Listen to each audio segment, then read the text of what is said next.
Airports, places filled with rushing footsteps, echoing announcements, and people from every corner of the world.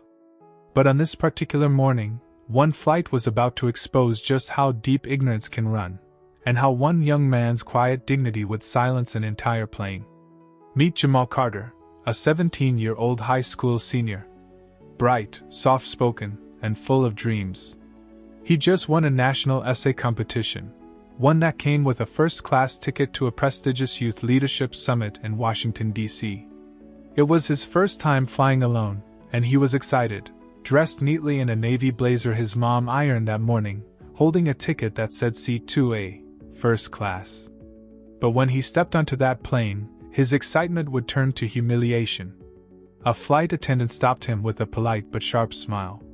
"Sir, this section is for first-class passengers only. You might have taken a wrong turn." Jamal's confusion was instant. He glanced down at his ticket, 2A. This is my seat," he said softly. The attendant frowned, her tone growing colder.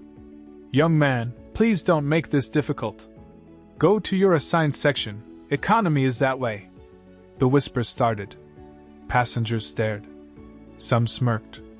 One even muttered, "Figures." But moments later, everything changed. Because as the confrontation escalated, as the crew threatened to remove him from the flight, someone stood up from the back of the plane. Someone no one expected to see. The principal of Jamal's school, the very woman who had nominated him for the award, was watching. And when she spoke, the entire cabin went silent. This is what happened next. The story begins early that morning in Atlanta. Jamal's mother, Denise Carter, had tears in her eyes as she adjusted his tie. "You make us proud, baby," she said, her voice trembling with pride. Jamal smiled shyly. "I'll text you when I land, Mom." He didn't know it yet, but that flight would test everything he'd learned about patience, pride, and courage. When he arrived at the airport, people gave him second glances. A young black man, traveling alone, carrying only a small laptop bag. He approached the check-in counter, ticket in hand. The agent smiled politely, until she looked at the ticket. Her expression shifted almost imperceptibly. "First class?" she asked, as though clarifying a mistake. "Yes, ma'am," Jamal said. "It was part of my scholarship." After a pause, she printed his boarding pass and handed it over. But the look said it all. "You sure you belong there?" He brushed it off. He was used to subtle looks, quiet judgments. He thought this flight would be no different. But he was wrong. At the gate, passengers lined up to board. When they called first class, Jamal stepped forward, holding his ticket. A few people behind him exchanged looks. One whispered, "He's probably trying to sneak up front." He ignored them and smiled at the flight attendant scanning tickets. She scanned his pass, hesitated, and said, "One moment, please." She stepped aside to whisper to another crew member. Then she returned, forcing a smile. "All set," she said, though her eyes lingered with suspicion. Jamal took his seat in 2A, next to an older white businessman scrolling on his tablet. The man glanced up, raised an eyebrow, then turned back to his screen. Jamal tried to relax, adjusting his seatbelt and looking out the window. But he could feel it, that invisible wall. The air was heavy with judgment. Moments later, the same attendant returned. "Excuse me," she said, her tone clipped. "Are you sure this is your seat?" Jamal frowned. "Yes, ma'am." 2A. "May I see your boarding pass again?" she asked. He handed it over. She looked at it, then at him. She muttered. "I see. It's just, we don't usually have student fares in this section. Are you traveling with someone?" Jamal's heart pounded. "No, ma'am. I won a national award. The ticket was part of it." But she wasn't convinced. "Sir, please wait here," she said curtly, walking toward the cockpit. Passengers nearby whispered again. "Probably fake. Trying to sit where he doesn't belong." Minutes later, another crew member approached, the head flight attendant. She was firmer. "Young man, we need you to step aside for a moment." There's been some confusion about your ticket. What confusion? Jamal asked, his voice trembling slightly. It doesn't matter, she snapped. Please grab your bag and follow me. All eyes were on him now. The businessman beside him folded his arms, watching with quiet approval. Jamal stood up slowly, his cheeks burning. But I didn't do anything wrong. Sir, this is not about that, she said, already signaling a security officer approaching from the jet bridge. The officer walked in, his presence heavy. Is there a problem here? The attendant pointed at Jamal. He's refusing to move from a seat he wasn't assigned. Jamal tried to speak, but his voice broke. That's not true, my ticket says. Sir, step off the plane, the officer ordered. Tears welled in his eyes. He felt every stare, every whisper, every ounce of shame that didn't belong to him but was forced upon him. And then, a voice from the back. Calm. Firm. Commanding. Excuse me, it said. Every head turned. A woman in her 40s, tall, confident, and wearing a navy blazer with a school pin, stepped forward. Her eyes were sharp, her tone unyielding. I'm Dr. Maria Bennett, she said, principal of Lakeside Academy. And that young man is my student. He has every right to be here. The air shifted instantly. The attendants froze. The officer blinked. Dr. Bennett stepped closer. He is the national winner of the Horizon Youth Leadership Award. That ticket was personally provided by the sponsoring organization, and by this airline. A murmur spread through the cabin. The businessman looked down, embarrassed. The attendants exchanged panicked glances.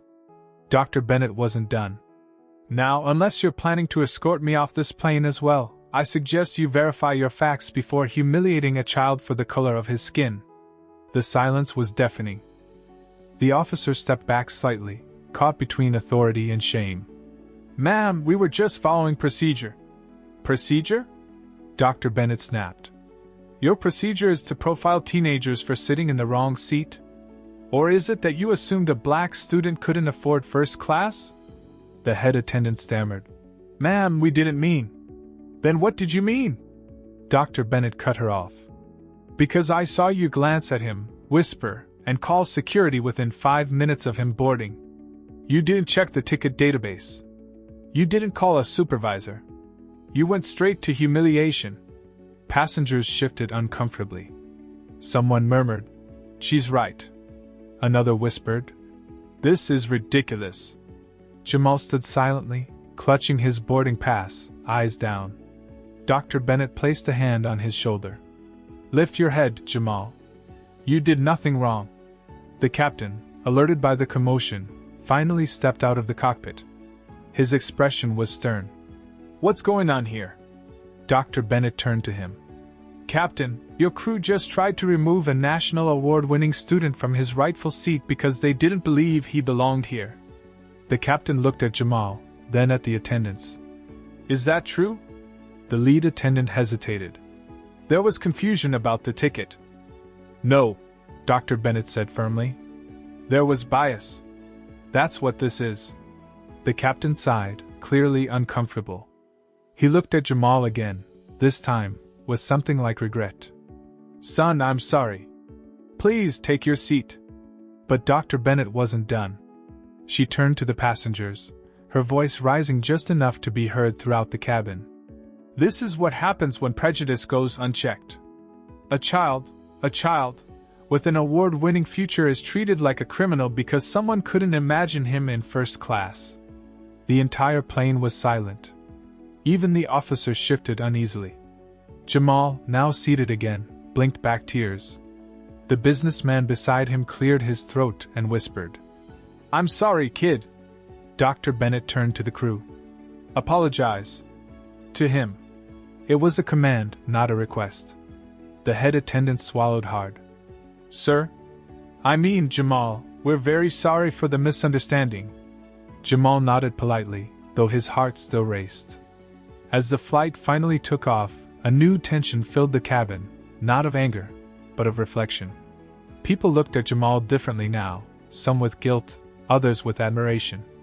Hours later, When the plane landed, reporters were already waiting. A passenger had filmed the whole thing: the confrontation, the humiliation, and the powerful defense by Dr. Bennett. Within hours, it went viral. The headline read, "Teen Award winner harassed in first class, principal defends him in viral video." The airline issued a public apology. The attendants were suspended pending diversity retraining. Jamal received a personal call from the airline CEO, and another from the mayor of his city, praising his composure. But the real impact wasn't online. It was in Jamal's heart. At the Youth Leadership Summit, he gave a speech that brought the audience to tears. He said, "I didn't sit in first class because I was better than anyone. I sat there because I earned it, and because I refuse to believe that someone else gets to decide where I belong." The room erupted in applause. Even Dr. Bennett, sitting in the front row, wiped away tears. That flight could have broken him. Instead, it built a moment that would inspire millions. Stories like Jamal's remind us that racism isn't always loud. Sometimes, it hides behind a polite smile or a routine procedure. But silence allows it to grow. If you were on that plane, what would you have done? Would you have spoken up like Dr. Bennett? Or stayed quiet, hoping someone else would? Every day, people face moments like this. Moments that test not just their courage, but ours. So, the next time you see injustice, no matter how small, remember Jamal. Remember his quiet strength, his dignity, and the woman who refused to let ignorance win. If this story moved you, share it. If you believe everyone deserves respect, regardless of race or background, hit that like button. And if you want more real, powerful stories that challenge injustice and restore faith in humanity, subscribe and join our community. Because sometimes one voice, one moment, can change everything. And maybe, just maybe, yours will be the next one that does.